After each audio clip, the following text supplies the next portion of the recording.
Hello student, तो Meta in our surrounding के इस 7th लेक्चर में बच्चों आप सबका वेलकम है। इस लेक्चर की स्टार्टिंग हम सबसे पहले करते हैं कि जो क्वेश्चंस हमने आपको दिए थे उनके कुछ आंसर्स हमने लिख दिए हैं। आप उसको एक बार मैच करा लीजिएगा कि आपके क्या आंसर्स मैच कर रहे हैं या नहीं। और क्या कर रहे हैं हम, सबसे पहले आपको जो दोनों फॉर्मूले हम बताए थे टेम्परेचर को लेके, टेम्परेचर कन्वर्जन को लेके, उनको एक बार देख लेते हैं। ठीक है, आपके एग्जाम में अगर कुछ आ सकता है तो क्या आ सकता है, या तो आपको कन्वर्ट करना रहेगा किससे, सेल्सियस से केल्विन में, या तो आपको सेल्सियस से केल्विन में कन्वर्ट करना रहेगा, या फिर आपको केल्विन से डिग्री सेंटीग्रेड में कन्वर्ट करना रहेगा। अगर आपको सेल्सियस से केल्विन में कन्वर्ट करना है तो आप क्या करेंगे, सबसे पहले देखिए आपको किस में टेम्परेचर लाना है, केल्विन में, यानी कि टेम्परेचर टी और नीचे के लिख देंगे तो हो जाएगा टेम्परेचर इन केल्विन बराबर क्या होगा। सबसे पहले आप क्या करेंगे, जो सेल्सियस स्केल का होगा टेम्परेचर उसको लिखेंगे और उसमें 273 जोड़ देंगे, या फिर आप 273 लिख के जो भी सेल्सियस का टेम्परेचर होगा उसको जोड़ देंगे। बात वही है, ठीक है। क्या लिखेंगे आप, ऐसे लिख दीजिए, क्या temperature in Celsius scale temperature in Celsius scale with sign के साथ में जो सेल्सियस स्केल का टेम्परेचर रहेगा उसको आप लिख देंगे। इसके बाद में आप 273 जोड़ देंगे, ठीक। तो इससे आपका टेम्परेचर इन केल्विन निकल आएगा। अब अगर हम बात करते हैं केल्विन से सेल्सियस में, यानी कि टेम्परेचर इन सेल्सियस आपको निकालना हो तो क्या करेंगे, टेम्परेचर इन सेल्सियस के लिए आप सबसे पहले क्या लिखेंगे, जो आपको केल्विन में टेम्परेचर दिया रहेगा, यानी कि temperature in kelvin scale with, अच्छा इसमें साइन कैसे होगा, क्योंकि केल्विन स्केल हमेशा पॉजिटिव ही होता है, -273।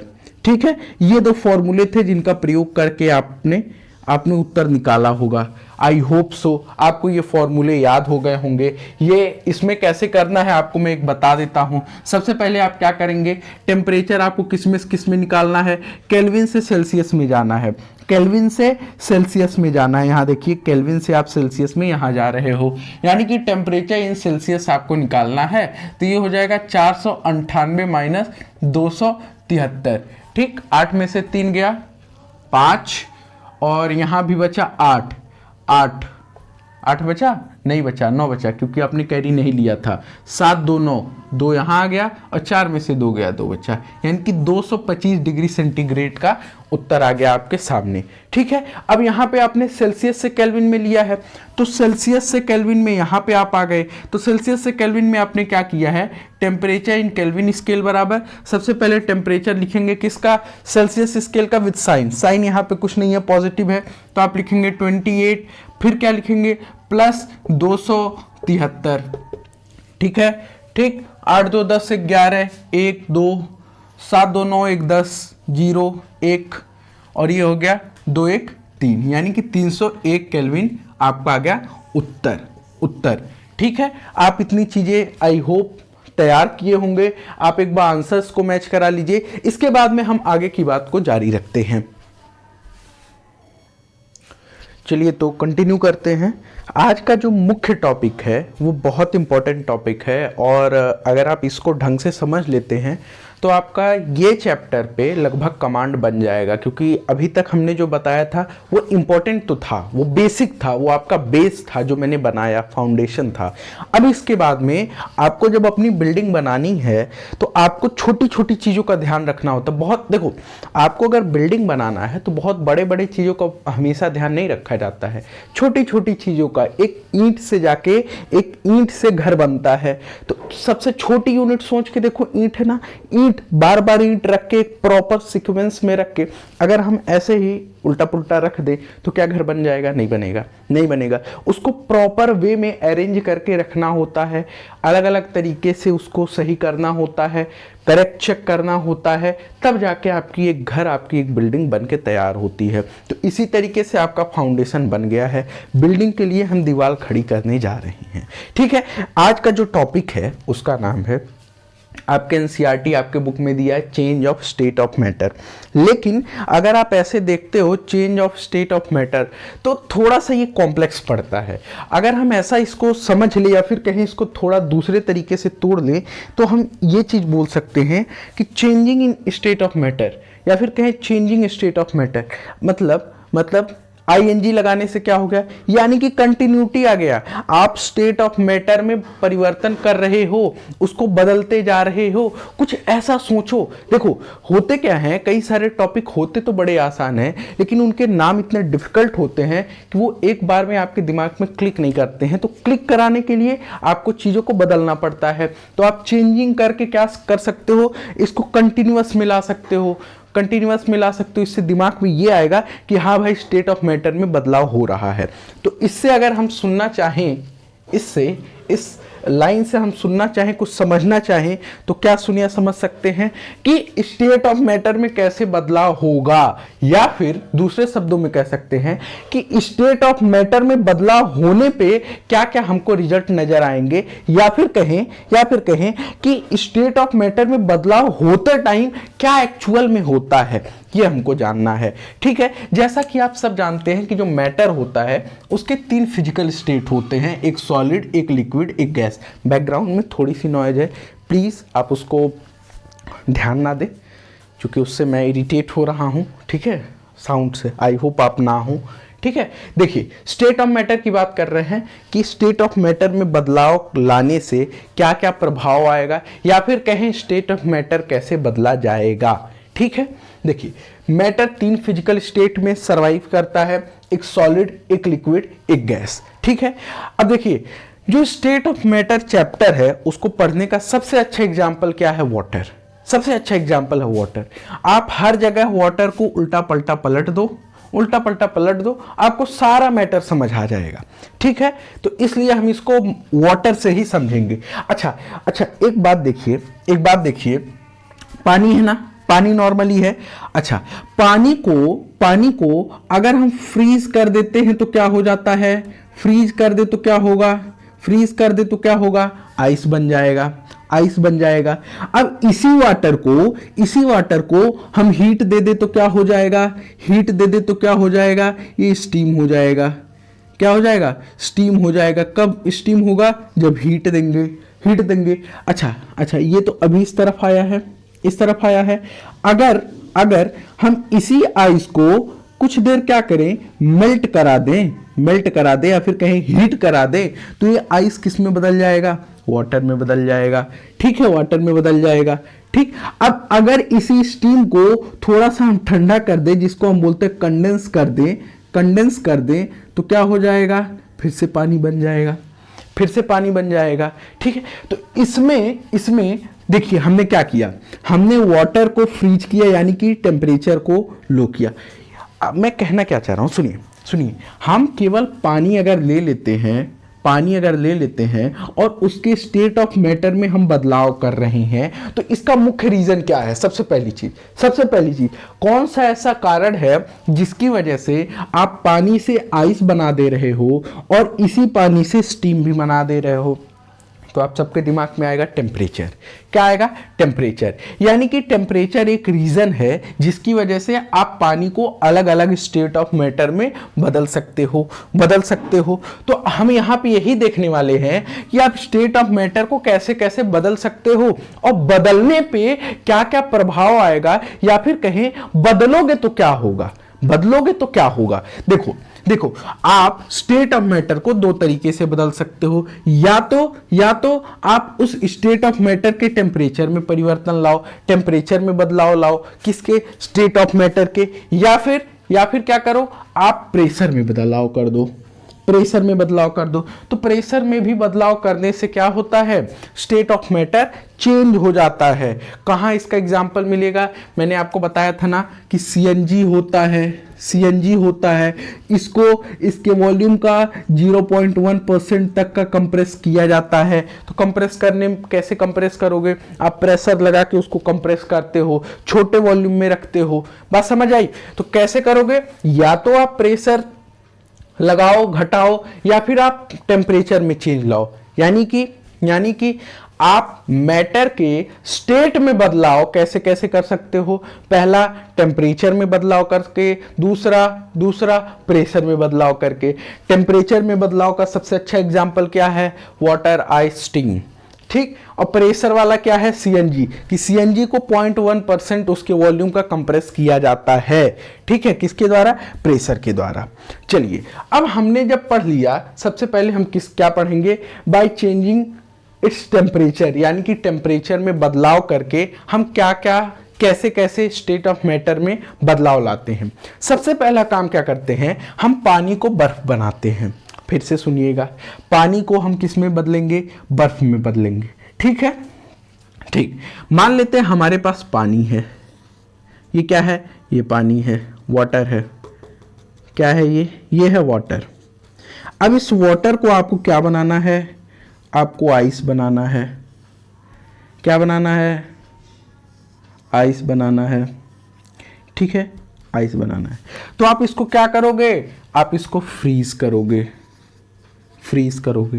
तो जब आप इसको फ्रीज करोगे तो उस टाइम क्या क्या चेंजेस आएंगे, दो चेंज आएंगे, दो चेंज। अच्छा आप एक चीज और जान लो, एक चीज और जान लो, आप अगर प्रेशर लगाते हो या फिर टेम्परेचर बदलते हो तो मैटर के स्टेट में बदलाव होता है, ये तय बात है। लेकिन स्टेट में बदलाव कैसे होता है, दो जगह के बदलाव से। पहला स्पेस में कमी या ज्यादा, और दूसरा वाइब्रेशन।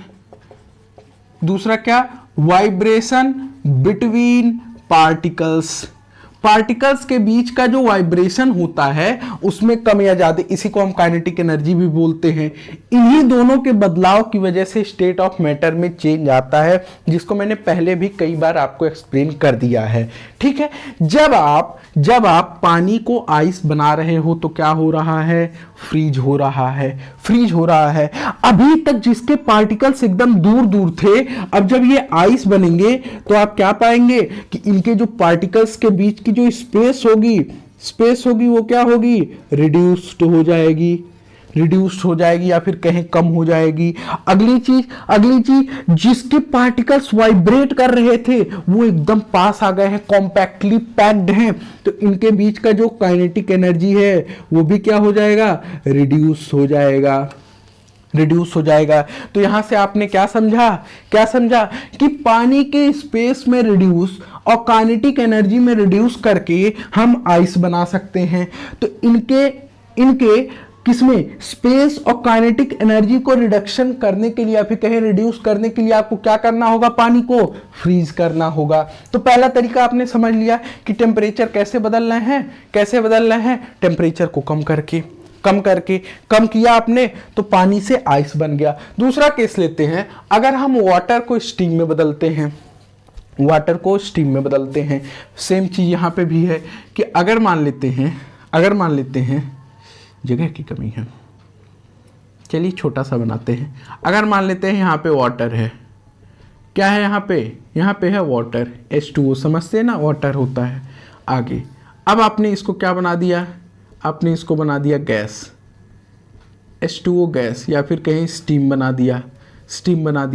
तो स्टीम बनाने में क्या हो गया, उसके जो पार्टिकल्स हैं वो दूर दूर हो गए। तो जैसे जैसे पार्टिकल्स के बीच में डिस्टेंस बढ़ेगी वैसे वैसे काइनेटिक एनर्जी बढ़ेगा।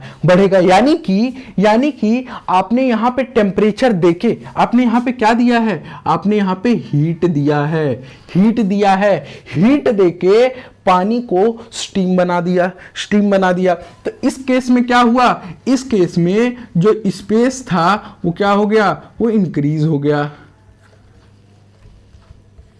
स्पेस था वो क्या हो गया, इंक्रीज हो गया। और इसके साथ में जो काइनेटिक एनर्जी थी वो भी क्या हुई, बढ़ गई, काइनेटिक एनर्जी भी बढ़ गई। तो आपने दूसरा केस क्या समझा कि जब आप पानी को भाप बनाते हो, स्टीम बनाते हो, तो उस स्थिति में क्या होता है, H2O को जब आप हीट करके स्टीम बनाओगे तो क्या होगा, स्पेस जो होगा, पार्टिकल्स के बीच का जो स्पेस होगा वो क्या होगा, बढ़ जाएगा। काइनेटिक एनर्जी होगा जो पार्टिकल्स का वो क्या होगा, वो बढ़ जाएगा। अगला केस है कि if steam convert into water, अगर अगर मान लीजिए हमने स्टीम बना तो दिया, अब आपको स्टीम से पानी बनाना है तो क्या करेंगे, आप क्या करिए, स्टीम इनटू वाटर। सबसे पहले मान लीजिए यहाँ पे गैस है, स्टीम है, अब स्टीम से आपको क्या बनाना है, वाटर बनाना है। तो इस स्थिति में क्या होगा, आपको कंडेंस करना पड़ेगा या फिर कहीं ठंडा करना पड़ेगा, लेकिन इसको बोलते, जो टर्म है उसको बोलते हैं हम कंडेंस करना पड़ेगा। अच्छा, इसका एग्जाम्पल कहाँ आपको मिलेगा, चलिए मैं इसका लाइव एग्जाम्पल तो नहीं दिखा सकता, बट आपको बताता हूँ। देखो, कभी खाना बने या फिर आप ऐसा करना, आपके लिए प्रैक्टिकल है, आप अगर चाहो तो कर सकते हो। आप क्या करो, पानी ले लो, एक किसी बाउल में, भगोने में ले लो, क्या करो, उसको हीट कर दो। इसके बाद में क्या करो, आप उस पर एक प्लेट रख दो। तो क्या देखोगे, प्लेट रख के उसको हीट करो तो क्या देखोगे, जब उसको कुछ देर के लिए वैसा छोड़ दोगे, देखो आपने हीट किया, पानी बॉयल हुआ, अब बंद कर दो। कुछ देर बाद क्या देखोगे, जब आप उसको उठाओगे, उसके ढक्कन को उठाओगे, तो उसके ढक्कन पे क्या होगा, सब पानी होगा। यहाँ पे क्या हुआ है, पानी कंडेंस हुआ है, या फिर कहीं उसके टेम्परेचर में कमी आई है। तो अगर आप टेम्परेचर में कमी करोगे तो पार्टिकल्स क्लोज आने लगते हैं, टेम्परेचर में कमी करने से पार्टिकल्स क्लोज आने लगते हैं, काइनेटिक एनर्जी रिड्यूस हो जाती है। तो ऐसी स्थिति में आप स्टीम से वापस वाटर पा सकते हो। यहाँ पे आपने क्या देखा कि जो स्पेस क्या हुआ, रिड्यूस हो गया। हम रिड्यूस और उसकी बजाय ऐसे बना देते हैं, स्पेस रिड्यूस हो गया, काइनेटिक एनर्जी भी क्या हुआ, रिड्यूस हो गया। अब चौथा और जो अंतिम केस है वो क्या है, if ice convert into water. अगर हम बर्फ को फिर से पानी बनाना चाहें तो आप क्या करेंगे, मान लीजिए यहाँ पे आपका बर्फ है और आपको इसको क्या बनाना है, लिक्विड बनाना है। आइस से आपने क्या बनाया, यहाँ पे वाटर बनाया। आपको यहाँ पे क्या करना पड़ेगा, मेल्ट कराना पड़ेगा। मेल्ट कराओगे तो स्पेस में क्या होगा, इंक्रीज आएगा, काइनेटिक एनर्जी में क्या आएगा, इंक्रीज आएगा। बस यही 4 केस थे आपको पढ़ने। चलो एक बार हम इनको समराइज करते देखो, आँख कान नाक खोल लीजिए, शांति से बैठ जाइए और बात को सुनिए। देखिए, आज का जो सबसे इम्पॉर्टेंट टॉपिक है जो हमको पढ़ना है वो है changing in state of matter, या फिर कहें change of state of matter. आप स्टेट ऑफ मैटर में बदलाव जो करेंगे उसके बारे में हम पढ़ेंगे। तो इसको हम 2 तरीके से पढ़ने की कोशिश करेंगे, अंडरस्टैंडिंग अपनी सुविधा के लिए, कि जिससे हम इसको आसानी से समझ पाएं। हम इससे ये मतलब निकालेंगे कि स्टेट ऑफ मैटर में पहली चीज कि कैसे बदलाव करेंगे जो हमने यहाँ देख लिया, और स्टेट ऑफ मैटर में बदलाव करने पे क्या प्रभाव आएगा, जो ये रिजल्ट है वो एक हो गया, और यहाँ पे क्या बदलाव आया ये हो गया। ठीक, चलिए अब समझते हैं। हम जानते हैं कि मैटर 3 स्टेट में एग्जिस्ट करता है, सॉलिड, लिक्विड, गैस, और इन सभी को आपस में बदलने के लिए हम 2 काम करते हैं, या तो टेम्परेचर को चेंज करते हैं या तो प्रेशर को चेंज करते हैं। टेम्परेचर चेंज का एग्जांपल क्या हो गया, आइस, वाटर, स्टीम। ठीक, यानी कि ऐसे कहें, वाटर को आपने फ्रीज किया, बर्फ बना, बर्फ को मेल्ट किया, वाटर बना, फिर वाटर को हीट किया, वेपर बन गया जिसको स्टीम बोलते हो, फिर स्टीम को कंडेंस किया, रोक दिया, थोड़ा सा ठंडा किया, फिर से पानी बन गया। यानी कि आपने टेम्परेचर में बदलाव करके क्या किया, अलग अलग स्टेट ऑफ मैटर को पा लिया। और दूसरा by changing the pressure, CNG gas होता है, उसको कंप्रेस करके थोड़ा सा लिक्विड फॉर्म मिला देते हैं। मतलब अगर हम बोलें, इसको मैंने बोला था ना कि अगर मान लेते हैं 100% है यहाँ पे सीएनजी, तो इसको इसके वॉल्यूम का 0.1% तक कंप्रेस कर देते हैं तो ये लिक्विड बन जाता है। क्यों लिक्विड बनता है भाई, क्योंकि ये गैस है, इसके पार्टिकल बहुत दूर हैं और पास ला दिया तो ये क्या हो गए, लिक्विड की प्रॉपर्टी दिखाने लगे। ठीक है, तो ये हो गया। अब हम समझते हैं सबसे पहले क्योंकि जो state of changing the pressure है उसको हम अभी नहीं पढ़ रहे हैं, पहले पढ़ रहे हैं चेंजिंग इन टेम्परेचर, यानी कि टेम्परेचर में बदलाव करके हम कैसे कैसे स्टेट बदलते हैं। तो इसको हम आइस के केस से समझते हैं। आइस में टोटल 4 केस होता है, या तो आप पानी को आइस बनाते हो, या फिर आप पानी से स्टीम बनाते हो, या फिर आप स्टीम से वापस वाटर और आइस से वापस वाटर बनाते हो। ठीक। जब आप पानी को आइस में बनाते हो तो क्या करते हो, पानी को आइस में बनाने के लिए आप फ्रीज करते हो। फ्रीज करने पे क्या होता है, जो पार्टिकल्स का स्पेस होता है वो रिड्यूस हो जाता है और जो काइनेटिक एनर्जी होता है वो भी रिड्यूस हो जाता है। अब यहाँ पे आते हैं, यहाँ पे हमने दूसरा केस पढ़ा कि आपने पानी को स्टीम बनाया। पानी को स्टीम जब आप बनाए तो कैसे बनाए, हीट करके बनाए। हीट करने पे क्या हुआ, स्पेस बढ़ गया, काइनेटिक एनर्जी बढ़ गया। दूसरा केस यहाँ खत्म होता है। तीसरा, आपने स्टीम को फिर से पानी बनाया। स्टीम को पानी बनाने के लिए क्या करना पड़ेगा, आपको स्टीम को कंडेंस करना पड़ेगा या फिर कहीं थोड़ा सा ठंडा करना पड़ेगा। इस स्थिति में क्या होगा, स्पेस जो होगा वो रिड्यूस हो जाएगा, काइनेटिक एनर्जी भी रिड्यूस हो जाएगा। चौथा केस, अगर आप आइस को फिर से वाटर बनाना चाहते हो तो आइस से फिर से वाटर बनाना चाहते हो तो क्या, आइस रखो, आइस को मेल्ट कर दो, मेल्ट कर दो। मेल्ट करने पे क्या होगा, स्पेस जो होगा वो बढ़ जाएगा, काइनेटिक एनर्जी जो होगा वो बढ़ जाएगा। आज के लेक्चर में यही हमको पढ़ना था। इसको हम एक बार फिर से लिख देते हैं जिससे आपको याद करने में आसानी हो जाए। ठीक है, तो आपको कुल मिला जुला के चीज़ों को किस लेवल पे समझना है, स्पेस और काइनेटिक एनर्जी के लेवल पे ही समझना है। समझ आया? चलिए ऐसे हम लिख लेते हैं, by changing in temperature, by changing in temperature, temperature में बदलाव करने पे क्या क्या होगा। तो इसको हम किससे समझते हैं, एग्जाम्पल किसका लिए हैं, पानी का लिए हैं। पानी के एग्जाम्पल में सबसे पहला केस क्या आया था, सबसे पहला केस आया था कि आप वाटर से आइस बनाते हो, वाटर से आइस बनाते हो। तो इस केस में क्या हुआ था, इस केस में स्पेस जो था पानी का वो क्या हुआ, वो रिड्यूस हो गया और जो काइनेटिक एनर्जी था वो क्या होगा, काइनेटिक एनर्जी जो था वो क्या होगा, वो भी रिड्यूस हो जाएगा। दूसरा केस था आप वाटर से स्टीम बना रहे हो, वाटर से स्टीम। ठीक है, यहाँ पे भी स्पेस में बदलाव आएगा, स्पेस क्या होगा, स्पेस बढ़ जाएगा, काइनेटिक एनर्जी क्या होगा, ये भी बढ़ जाएगा।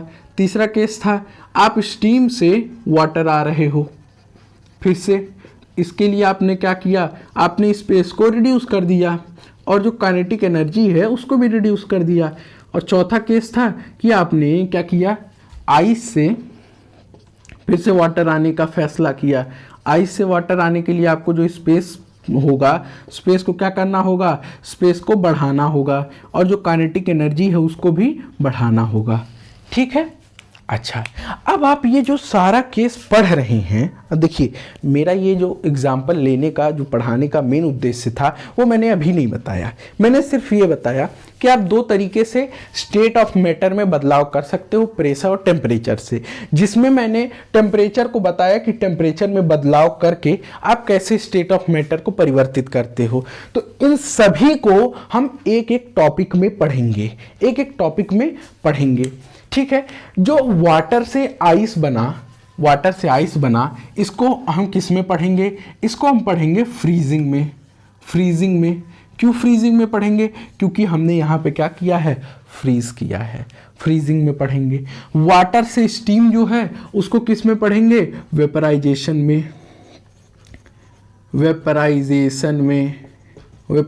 में पढ़ेंगे। स्टीम से वाटर से स्टीम दो बार, अच्छा नहीं, यहाँ पे है स्टीम से वाटर, तो स्टीम से वाटर को हम किस में पढ़ेंगे, कंडेंसेशन में पढ़ेंगे। और जो आइस से वाटर है इसको किस में पढ़ेंगे, मेल्टिंग में पढ़ेंगे। ठीक है, ओके। देखिए ये कुछ टॉपिक हैं जो आपके एग्जाम पर्सपेक्टिव से इम्पॉर्टेंट है और इन टॉपिक से क्वेश्चंस आते हैं ठीक ठाक। किससे, फ्रीजिंग से, फ्रीजिंग पॉइंट से, वेपराइजेशन से, कंडेंसेशन से, मेल्टिंग पॉइंट से। एक और होता है बॉइलिंग पॉइंट, उससे भी आता है, सब्लिमेशन होता है। तो ऐसे छोटे छोटे टॉपिक्स हैं और बड़े इंपॉर्टेंट टॉपिक्स हैं। अगर आप उनको इमेजिन करोगे तो आपके मतलब अलग ही फील आएगा। सिर्फ आपको इमेजिन करना है किस लेवल पे, स्पेस के लेवल पे और काइनेटिक एनर्जी के लेवल पे। आप पूरे मैटर में स्पेस और काइनेटिक एनर्जी के अंडरस्टैंडिंग पे खेल सकते हो। इन्हीं दोनों के साथ आप पूरे मैटर को पढ़ सकते हो। आई होप आज का लेक्चर आपको समझ आया होगा। आज आपको क्या करना है, मैंने जितना पढ़ाया इन सभी स्टेट ऑफ मैटर के चेंज में जो भी चीज़ें पढ़ाई उसको आप समझे। अगर आपके पास कोई क्वेश्चन बैंक है, क्वेश्चन की प्रैक्टिस करें, कोई डाउट हो तो कमेंट सेक्शन में बताएं। अगले लेक्चर में हम स्टार्ट करेंगे एक एक टॉपिक को पढ़ना। आई थिंक 3 या 4 लेक्चर में ये चैप्टर हो जाएगा आपका फिनिश। ठीक है, तो पढ़ते रहिए, मिलते हैं नेक्स्ट वीडियो में। Okay bye.